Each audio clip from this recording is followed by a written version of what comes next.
Hi friends, welcome back to my channel Maha garden. இன்றைக்கி நம்ம பார்க்க போகிறது உரம். அதாவது பீட்ரூட் தோலை ஒரு 4 நாள் ஊற வச்சுருக்கேன். ஒரு டப்பாவில் மூடி போட்ட டப்பாவில் தண்ணி விட்டு ஊற வச்சது. இது வந்து எப்படி இதாக இருக்குது பாருங்கள். வெள்ளை வெள்ளையாக அந்த இது வந்திருக்கு பாருங்கள், நுண்ணுயிர்கள்.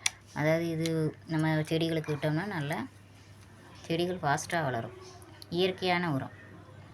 இப்போ இதை வந்து தண்ணியில் நம்ம கலக்கிக்கிறோம். கலக்கி ஒவ்வொரு செடிக்காக விடுறோம். பாருங்கள் ஃப்ரெண்ட்ஸ், தண்ணியில் நல்லா டைல்யூட் பண்ணிட்டு இப்போ நம்ம செடிகளுக்கு ஒவ்வொரு செடிகளுக்காக விடுறோம்.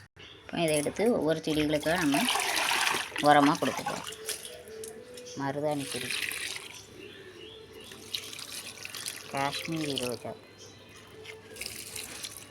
வெள்ளை செவ்வந்தி,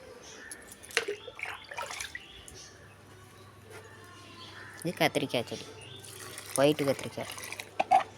இதில் செடி ஏதாவது வைக்கணும். வெள்ளரி,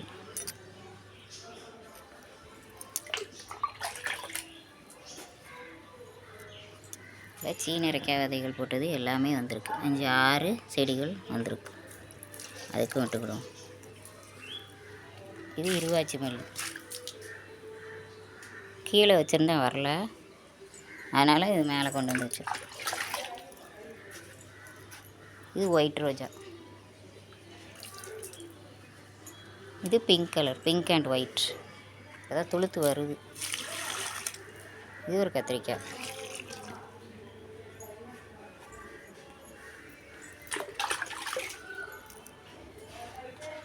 இது மாப்பிள்ளை மல்லி. இலையே பூக்கள் இருக்குது பாருங்கள், மொட்டுகள், நிறைய மொட்டுகள் வச்சுருக்கு. அன்சீசன்லேயும் மொட்டுகள் வச்சுருக்கு.